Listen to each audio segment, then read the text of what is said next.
राम दीदी। जय सिया राम। सभी को जय सिया राम। और रामचरितमानस लंका कांड, आज से हम लोग लंका कांड का अध्ययन आरंभ करते हैं। मंगलाचरण के श्लोक और मंगलाचरण की व्याख्या हम लोग आशा जी के द्वारा गायन से और राज रानी जी के द्वारा व्याख्या से उसको समझ चुके हैं, आनंद ले चुके हैं। तो अब हम लोग दोहे से आरंभ करते हैं। और प्रथम दोहा जो है, लव निमेष परमाणु जुग, बरस कलप सर चंड, भजस न मन तेहि राम को, काल जासु को दंड।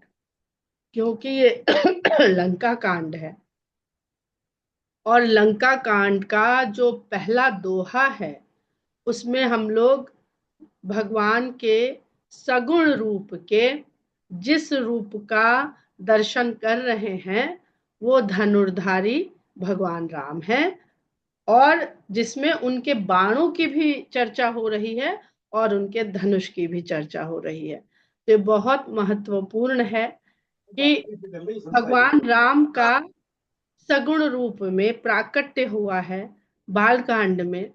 हम सभी लोग अभी उस उत्सव की ओर, अर्थात भगवान के जन्मोत्सव की ओर बढ़ रहे हैं।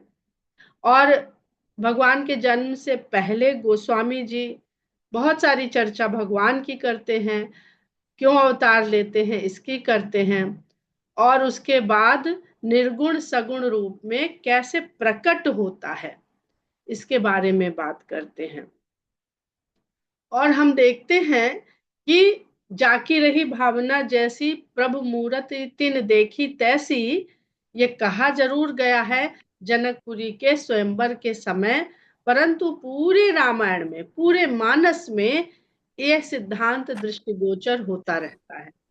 जिसकी जैसी भावना है, भगवान का जब से सगुण रूप में प्राकट्य हुआ है या प्राकट्य से पहले देवता लोग जब उन्हें ढूंढ रहे हैं, तो क्षीर समुद्र में शेष सैया पे जब भगवान शंकर कहते हैं कि कहाँ मिलेंगे कहाँ मिलेंगे, तो भगवान शंकर बताते हैं कि देश काल दिस विदिशु माही, कहु कहाँ जहाँ प्रभु नाही, और हर व्यापक सर्वत्र समाना, प्रेम ते प्रकट हो ही मैं जाना। उसके बाद जब पार्वती जी उनसे कथा सुनाने को कहती हैं, भगवान राम के चरित्र सुनाने को कहती हैं, तो भगवान शंकर कहते हैं वो अकथनीय बात तुमने पूछी है, तब भी मैं अपनी बुद्धि के अनुसार, मत के अनुसार कहूंगा, लेकिन तुम्हारी जैसी प्रीति होगी वैसा मैं। तो जैसी जिसकी प्रीति है, भगवान का प्राकट्य उसके समक्ष, उसके सम्मुख वैसा है। अयोध्या में वो लला के रूप में है, आज भी लला के रूप में है। जनकपुरी में वो दामाद के रूप में है, आज भी दामाद के रूप में है। विभिन्न स्थलों में वो वनवासी के रूप में है, क्योंकि मिथिला और अयोध्या ये राजसी दर्शन है भगवान के यहाँ पर। चाहे वो दामाद के रूप में है, चाहे वो पुत्र के रूप में है, लेकिन सारा संसार राज्य नहीं है, सारा संसार राजा का नहीं है, हर व्यक्ति राजा की पदवी पर नहीं है। तो भगवान घूम घूम के उन लोगों से मिल रहे हैं जो जाकी रही भावना जैसी और जिसकी जैसी प्रीति है। वन में रहने वालों की कैसे कल्पना करते हैं हम भगवान की? हम भगवान की जब कल्पना करते हैं तो हम, जैसा हमारा अपना दो हाथ हैं, दो पैर हैं, सुंदर शरीर है, केश हैं, आंखें हैं, नाक है, कान है, मुंह है, ग्रीवा है, भुजा है, ऐसे ही हम कल्पना करते हैं। हम ये कैसे कह सकते हैं कि अगला जीव भगवान की कल्पना नहीं कर रहा है? जो कल्प वृक्ष कहा जाता है, सब फल देने वाला है, वो यही फल देने वाला है। जैसी कल्पना हम उस ईश्वर की चाहते हैं, सोचते हैं, वो हमारे फल के परिणाम स्वरूप वो वैसा ही हमारे सामने प्रकट होता है। तो इसलिए भगवान मत्स्य रूप में भी हैं, भगवान वराह रूप में भी हैं, भगवान कच्छप रूप में, कि ये न जानो कि जैसे तुम कल्पना कर रहे हो हम बस वैसे ही रूप में हैं। जो जैसे हमें चाह लेगा, सोच लेगा, हम उस रूप में उसके समक्ष होंगे। और इसी तरह से जरूरी नहीं है हर व्यक्ति सगुण रूप में ही चाह रहा हो, भाव के रूप में।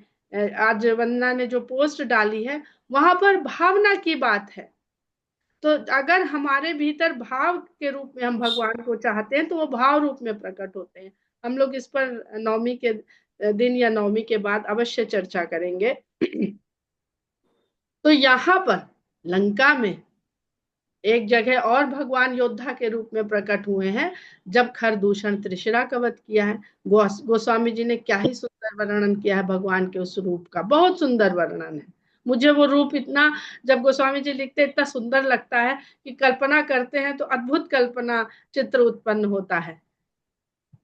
और यहाँ पर आरंभ ही हो रहा है भगवान के योद्धा रूप का। अब बड़ा सुंदर बताया कि ये योद्धा रूप सगुण रूप से देखने में, यानी नर रूप से देखने में, तो नर रूपी राम का है, जो रावण रूपी एक दूसरा नर है, जो असुर है, दानव है, राक्षस है, उसके सामने प्रकट हो रहा है। तो उसने पहले ही कह दिया है कि मेरी तो तामस देह है, मुझसे भजन नहीं होगा। यानी वो अपने जैसा स्वरूप युद्ध कर रहा है ना, युद्ध कर करके जीत रहा है सब जगह को, अपने अधीन कर रहा है। तो उसके सामने भगवान योद्धा रूप में। और बड़ा सुंदर उन्होंने बताया कि वास्तव में ये शक्ति क्या है, जो काल है। जब सृष्टि की रचना होती है तो हम लोग जानते हैं कि स्पेस और टाइम एक साथ जन्मते हैं, एक साथ उपजते हैं। कहाँ से उपजते हैं, कहाँ चले जाते हैं, कोई नहीं जानता है। लेकिन जो लक्ष्मण जी हैं, जो शेष हैं, वो जब, वैसे तो भगवान काल भी हैं और अंतरिक्ष भी हैं, और अंतरिक्ष के भीतर भी हैं और अंतरिक्ष के परे भी हैं, परंतु जब भगवान को हम देखते हैं शेष शैया पर, बड़ा सुंदर कल किसी ने बोला था ना कि लक्ष्मण जी पहले धरती को छोड़ते हैं, क्योंकि भगवान जाएंगे तो शैया तो तैयार होनी चाहिए ना। हमारे यहाँ कोई आने वाला होता है तो हम ये थोड़ी इंतजार करते वो आ जाए तब बिस्तर झाड़ेंगे, बिछाएंगे। अगर हमारा बहुत प्रिय मनचाहा आ रहा है तो हम पहले से शैया तैयार करके रखते हैं। तो लक्ष्मण जी पहले इसलिए इस मृत्युलोक को छोड़ के जाते हैं कि भगवान आने वाले हैं, तो उनकी शैया तैयार रहनी चाहिए। और हम जब शेषशायी विष्णु के रूप में भगवान को देखते हैं तो हम उन्हें योग निद्रा में लीन पाते हैं। तो भगवान तो योग निद्रा में लीन है, और ये भगवान का स्वप्न है, वही सारा संसार है। इसीलिए तो कुछ दिखता नहीं, कुछ समझ नहीं आता है। स्वप्न तो अनंत है, स्वप्न में जो रच रहा है वो संसार माया है। तो एक शेष ही जगह करते हैं। लक्ष्मण जी क्यों नहीं सोते हैं, उनकी प्रकृति में सोना है ही नहीं। तो जब सब भगवान के भीतर समा जाता है और भगवान सो जाते हैं, तो काल के रूप में शेष जी ही जागृत रहते हैं। और जब भगवान की आंख खुले और तब फिर से वो उनके कार्य में लग जाएं काल के रूप में, लक्ष्मी जी भी उनके श्रीवत्स में समा जाती हैं जब भगवान सो जाते हैं, जब सृष्टि का विलय हो जाता है पूरा। तो यहाँ पर इस काल के जो तुलसीदास जी ने बहुत बड़ा सूत्र दिया है यहाँ पर पहले ही दोहे में, और इसको हम पहले भी बता चुके हैं, किंतु आप लोग फिर से एक बार सुन लीजिए, ताकि ये सब बातें बार बार सुनने से हमारे ध्यान में थोड़ी बहुत बनी रह जाती हैं। तो कहते हैं कि लव निमेष परमान जुग बरस कलप सर चंड। लव, निमिष, परमाणु, वर्ष, युग और कल्प। तो हम लोग लव भी जानते हैं, निमिष भी जानते हैं, पलक के गिरने के समय को, जो इतना समय होता है उसे निमिष कहते हैं। और लव अगर हम आधुनिक घड़ी के हिसाब से मान ले तो हम सेकंड के किसी भाग को लव की कल्पना कर ले। और परमाणु, देखिए अब ये तो सब समय के हैं, पर परमाणु क्या है, परमाणु एक भौतिक अवस्था है जो काल के समय के साथ ही जन्म ले रही। तो इससे पता चलता है कि जब सृष्टि का उद्भव होता है, बहुत सुंदर सुंदर उद्भव स्थिति संहारिणी माता को भी कहा गया कई बार। तो जब उद्भव होता है सृष्टि का, तो काल के साथ ही परमाणु का भी उद्भव हो जाता है। यानी जो भौतिक संरचना है वो और समय, और वहां पर समय साथ में, परमाणु के भीतर गति है, और वो गति क्या है, गति ही काल है। काल ही तो गति है। तो अब हम लोग समझ लेते हैं कि ये कल्प क्या है, युग क्या है और वर्ष क्या है। तो इसका श्रीमद् भागवत पुराण में ये उससे विस्तार से दिया हुआ है। कुछ नोट्स हमने बनाए थे, उसके द्वारा आपको बताते हैं। समझाने की तो कोई मेरी क्षमता नहीं है, लेकिन अगर हम चलते हैं काल गणना, तो सबसे पहले काल गणना में कृतयुग आता है, यानी जिसको बाद में सतयुग कहा जाने लगा। कृतयुग यानी जो करा गया। तो जब कोई चीज करी जाती है सबसे पहले, तो वो प्रदूषित नहीं होती है। बच्चा भी जब आता है तो कितना कोई दोष नहीं होता है उसके भीतर, कोई विकार नहीं होता है। नदी भी जब वहां से चलती है हिमालय की चोटियों से, ग्लेशियर से, तो उसमें भी कोई मल नहीं होता है, कोई दोष नहीं होता है। पर जैसे जैसे संसार में उसका उपयोग और उपभोग हम ना भी करें, उपयोग करने से भी वो चीज धीरे धीरे मलयुक्त और दोषयुक्त होने लगती। हम एक लाते हैं ना, कपड़ा लाते हैं, तो जैसा वो पहले दिन होता है वैसा एक महीने बाद नहीं रहता, फिर एक साल बाद नहीं रहता। तो यही इसीलिए इसको कृत युग को सतयुग कहा जाता है, क्योंकि वो उसका स्वभाव है, उसमें कोई दोष है ही नहीं, कोई असत है ही नहीं, इसलिए उसको सतयुग भी कहते हैं। और ये होता है 4800 दिव्य वर्ष का। दिव्य वर्ष की भी हमने एक बार आप लोगों को गणना बताई थी। अगर हम मानव वर्ष जो हमारे 365, लगभग 365 दिन, तो 17,28,000 मानव वर्ष का एक सतयुग होता है। और इसमें आप देखिएगा, जो एक मोटा मोटा पहाड़ा याद कर लीजिए, तो आधे का जब आधा होगा, मतलब इसका जब आधा होगा, तो सतयुग से वो द्वापर होगा। समझ रहे हैं? जैसे अगर हम इसको मान लें 1 2 3 4, तो अगर सतयुग को 4 मान ले, तो सतयुग का आधा 2, तो यानी वो संख्या जो बनेगी वो होएगा द्वापर। तो द्वापर और सतयुग के बीच की जो संख्या बनेगी वो होगा त्रेता। तो 4800 दिव्य वर्ष का सतयुग होता है, जिसमें हमारे भूलोक के 17,28,000 मानव वर्ष होते हैं। उसके पश्चात अब ये सतयुग है। सतयुग के बाद आता है त्रेता युग। सतयुग में कोई वर्णन नहीं है, सब एक समान है, सब सत है, सब शुद्ध है। सब देव समान है। 33 कोटि, तो हम अगर 33 कोटि देवता मानते हैं तो भी उसकी व्याख्या है, और 33 करोड़ मानते हैं तो जो भी मनुष्य इस युग में भूलोक में आए, रचे गए, वो सब मल रहित हैं, दोष रहित हैं। त्रेता युग में क्या होता है कि धीरे धीरे हम अब आधुनिक इतिहास से इसको समझ लें, जो ज्यादा से ज्यादा 5 से 10 हजार वर्ष हमारे सामने है, लेकिन समझने के लिए वो हमको सहायता करेगा। फिर धीरे धीरे सतयुग में क्या है, तप करते हैं ना, तो तप करते हैं तो रहते कहाँ है? गुफा में। जो भगवान ने रच दी रचना, उसी में रह रहे हैं, वृक्ष के तले, यानी कोई निर्माण कार्य नहीं कर रहे। तो निर्माण कार्य नहीं कर रहे हैं तो प्रकृति के साथ कोई छेड़छाड़ नहीं। खा क्या रहे हैं? जो प्रकृति प्रदान कर रही है। जब गुफा में रह रहे हैं, वृक्ष के नीचे रह रहे हैं, तो वृक्ष ही जो प्रदान कर रहा है वो खा रहे हैं, और नदी का जल पी रहे हैं। तो कहीं कोई दोष है ही नहीं, क्योंकि अपने लिए सिर्फ प्रकृति से प्राप्त कर रहे हैं, और तप करके बल को प्राप्त करें। कौन से बल को? तो जब यहाँ कोई बल लग ही नहीं रहा है, तो तप के द्वारा उनका केवल और केवल मानसिक विकास हो रहा है। मानसिक विकास हो रहा है तो सदा सत्य का उनको दर्शन हो रहा है, सत्य का उनको ज्ञान हो रहा है, सत्य के बारे में उनको पता, क्योंकि कहीं उलझे ही नहीं है। जरा सा दिमाग उलझ जाता है तो रोजमर्रा के कार्य हम भूल जाते हैं। जिस रास्ते पे रोज जाते हैं, अगर मन डिस्टर्ब हो, दिमाग डिस्टर्ब हो, तो आने जाने वाले रास्ते में गलत मोड़ ले लेते हैं। तो वो ऐसी अवस्था है कि मानसिक बल अपने चरम पर है। लेकिन जब त्रेता आता है तो बढ़ रहे हैं ना, धीरे धीरे सृष्टि है, बढ़ेगी ही आगे। संख्या, जनसंख्या जिसको आज कहते हैं, वो बढ़ेगी ही। तो और शरीर फिर सुख को समझने लगता है, तो धीरे धीरे वो निर्माण कला में दुनिया भर की जितनी भी चीजें हम देख रहे हैं उनकी तरफ बढ़ जाता है। तो जो एक मनुष्य एक सत्य रूप में था, वो तीन में बट जाता है।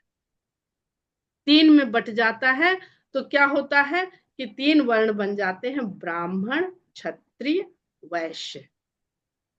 तो सभी ब्राह्मण है पहले, क्योंकि सभी ब्रह्म, सत्य ही ब्रह्म है, सत्यम शिवम सुंदरम, तो सभी ब्राह्मण है। तो जब तीन में बट जाते हैं तो उसको त्रेता युग कहते हैं। ये युग है इसमें, इसलिए इसकी बात कर रहे हैं, तो हमारे दोहे से हम अलग नहीं जा रहे हैं। त्रेता युग में तो क्या होता है कि कृषि का विकास होता है। जब देखता है कि ये उग रहा है तो हम इसको उगा भी तो सकते हैं, हम अगर इसके लिए सुविधा अनुसार परिस्थिति दे दे तो ये हम उगा भी तो सकते हैं। ये नदी का जल है, हम इसको दूर जाना है तो हम इसको लेके भी तो जा सकते हैं, तो इसको कैसे इसको अपने साथ भी तो रख सकते हैं। हम बार बार नदी के पास क्यों आए, हम थोड़ा जल लेके अपने साथ क्यों ना चले जाएं। कल मेरी बेटी ने एक बड़ा अच्छा फ्रेज ऐसे ही बोला कि हम प्यासे को कुएं के पास तो ले जा सकते हैं पर उसे पानी नहीं पिला सकते। तो यहां से अपनी आवश्यकता के अनुसार प्रकृति का उपभोग करने की प्रवृत्ति मनुष्य के भीतर आ गई। अभी तक उपयोग था, अब उपभोग करने की आ गई। तो जिन्होंने जब हम तप कर रहे थे तो ब्राह्मण थे, पर जब हमें उस तप बल के द्वारा शारीरिक बल भी प्राप्त हो गया, बुद्धि का बल तो बढ़िया था क्योंकि वो कुछ छेड़छाड़ नहीं करता था, लेकिन जब शारीरिक भुज बल भी आ गया तो क्षत्रिय वर्ण वहां से बट गया। लेकिन दोनों में ही सामंजस्य इतना सुंदर था कि ब्राह्मण और क्षत्रिय एक ही होकर के रहते थे। लेकिन त्रेता युग, अब देखिए कितने वर्षों की बात हो रही है, तो इतने वर्षों में जब तीसरा वर्ण आ गया, जिन्होंने प्रकृति में खेती को करना आरंभ किया, वही वैश्य कहलाए। क्योंकि कृषि ही पहला व्यवसाय है। किसको कहते हैं वैश्य? जो व्यवसाय करे वो वैश्य। तो अब उनके पास तो समय क्या था कि हम तपस्या कैसे करें, हम तो भाई हमारी तो फसल आ गई है, अब इसका समय आ गया बोने का और निराने का और काटने का। तो उसका समय जब वहां जाने लगा तो वो उससे बचे हुए समय में ब्राह्मण के पास आकर बैठने लगा और उनसे पूछने लगा कि हम ये नहीं कर पाते हैं जो हमारा उद्देश्य है, जो प्रकृति ने हमें दिया है, तो हमें क्या करना चाहिए। तो उनको, जिनके पास बुद्धि का बल था, उन्होंने कहा तुमने प्रकृति का उपयोग करने के साथ साथ उपभोग भी करना शुरू किया है, तो यह पाप का कर्म शुरू हो गया है। तो इस पाप से बचने के लिए तुम्हें थोड़ा दान देना चाहिए, क्योंकि कृषि करते हुए बहुत सारे जीव जंतुओं का नाश हो जाता है, वो इच्छा से अनिच्छा से हो ही जाता है। तो वहां से दान शुरू होता है। और ये इस प्रकार तीन वर्णों में मनुष्य बट जाता है। फिर द्वापर आता है और पाप अपना दूसरा पैर भूलोक पे रख देता है, इसलिए उसे द्वापर।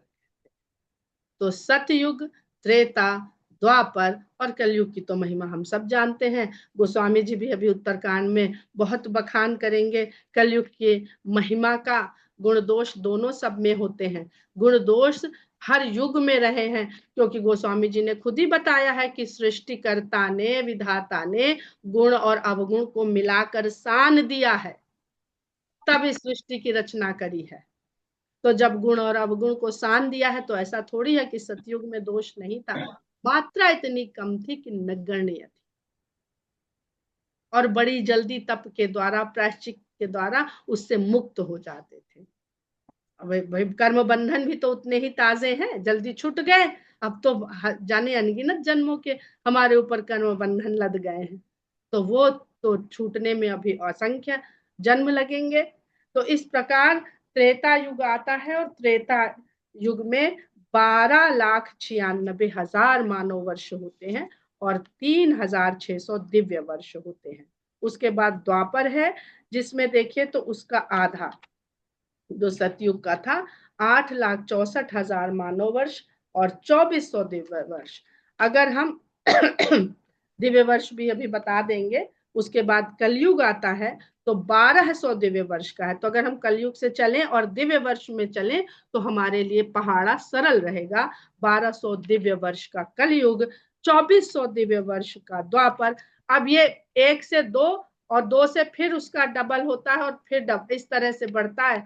कलयुग से 12, 24, 36 और 48 ऐसे बढ़ेगा। इसको कलयुग से समझना शुरू करिए तो आसान रहेगा। 12, जैसे 12 का पहाड़ा होता है ना, 12, 24, 36 और 48। तो 1200 वर्ष का कलयुग, दिव्य वर्ष का, 2400 दिव्य वर्ष का द्वापर और 3600 दिव्य वर्ष का त्रेता और 4800 दिव्य वर्ष का सतयुग। अब यहाँ पर बहुत सारे लोग 7-8 हजार साल पहले राम के युग की बात करते हैं। तो इस समय की काल गणना के अनुसार वो तो उसमें समाती नहीं है। उस पर कभी फिर चर्चा करेंगे कि क्यों 7-8 हजार साल पहले कुछ लोग सिद्ध करने का प्रयास करते हैं। राम सेतु की आयु से उसको बहुत ज्यादा सिद्ध करने का प्रयास किया जाता है। और अब देखते हैं कि कल्प क्या होता है। तो पहले हम देख लें कि मानव वर्ष में और दिव्य वर्ष में क्या संबंध है। एक वर्ष का, मानव का एक वर्ष, एक दिव्य दिवस। जो मानव का वर्ष है, जिसको हम 360 दिन, हमारे जो काल गणना है उसके अनुसार 360 दिवस का एक वर्ष होता है और 360 दिवस एक वर्ष बराबर है एक दिव्य वर्ष के। तो अब एक दिव्य वर्ष की जब हमने बात समझ ली तो ये 30 दिव्य वर्ष हो जाएंगे एक दिव्य मास।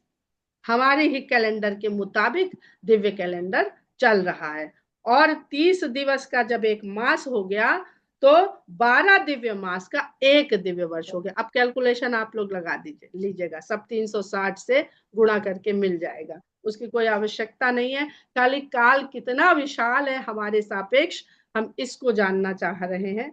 और एक दिव्य वर्ष 360 वर्ष जब होते हैं तो एक दिव्य वर्ष होता है मानव के 360 वर्ष, और जब 100 दिव्य वर्ष होते हैं तो वो बराबर होते हैं 36,000 मानव वर्ष के। 36,000 मानव वर्ष 100 दिव्य वर्ष के बराबर होते हैं। यदि हमारा जीवन 100 वर्ष का माना गया है तो देवताओं का जीवन भी उनके लोक के हिसाब से 100 दिव्य वर्ष का ही होता है और उनके 100 दिव्य वर्ष हमारे 36,000 मानव वर्ष के बराबर है। इसलिए हमारे सापेक्ष देवता को हम अमर अजर कहते हैं। इसलिए जो बार बार हम लोग की वो देवता थे वो धरती पर आ गए, क्योंकि वहां पर अगर उनसे कोई कर्म ऐसा हो जाता है तो उससे मुक्ति के लिए उनको भूलोक में आना पड़ता है, क्योंकि कर्म बंधन से मुक्ति के लिए केवल जो साधन है वो मनुष्य शरीर है और भूलोक है। इसलिए गोस्वामी जी लिखते हैं, बड़े भाग मानुष तन पावा, नहीं तो पड़े रहो जहां पड़े, जिसमें पड़े हो। तो ये कुछ गूढ़ रहस्य है जो हम लोगों को नहीं जल्दी से समझ में आते हैं।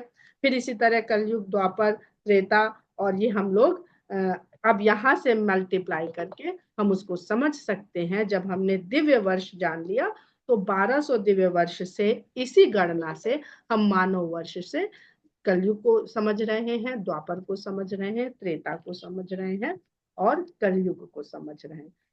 अब कल्प क्या होता है, ये तो हो गई युगों की बात। जब ये चारों युगों का एक चक्कर पूरा हो जाता है तो एक कल्प होता है। अब कितने वर्ष हो गए तो अभी जरा सा उस काल को समझना मनुष्य के लिए असंभव नहीं है, बस मुश्किल है। असंभव बिल्कुल नहीं है, क्योंकि जिनकी गणना अच्छी है, जिनको इस सब में समझ में आता है, वो कैलकुलेट करके बिल्कुल समझ सकते हैं। अब देखिए, एक कल्प हो गया, एक कल्प सबको समझ में आ गया। अब ये जो एक कल्प बना जिसमें चारों युग आ गए, अब कितने वर्ष हमारे हो गए ये जोड़ के देखा जा सकता है। ये ब्रह्मा जी का एक दिन हो, ब्रह्मा जी का एक दिन। ब्रह्मा के 360 दिन और 360 रातें हैं, तो बनती है ब्रह्मा जी की आयु भी 100 वर्ष है। इसीलिए जब काकभूषुंड जी की बात करते हैं कि अनेक ब्रह्मा देखे, तो अनेक ब्रह्मा का मतलब क्या है? वो कहीं मर नहीं गए, इस काल में भगवान के भीतर सब समाहित है। क्योंकि भगवान कृष्ण गीता में कहते हैं मरता कुछ नहीं है, बदलता है। तो हम भी बदलते हैं तो वो भी बदलते हैं। इस तरह से एक महाकल्प जब बनता है, अब महाकल्प होता है 311.04 ट्रिलियन वर्ष, इसका एक महाकल्प होता है।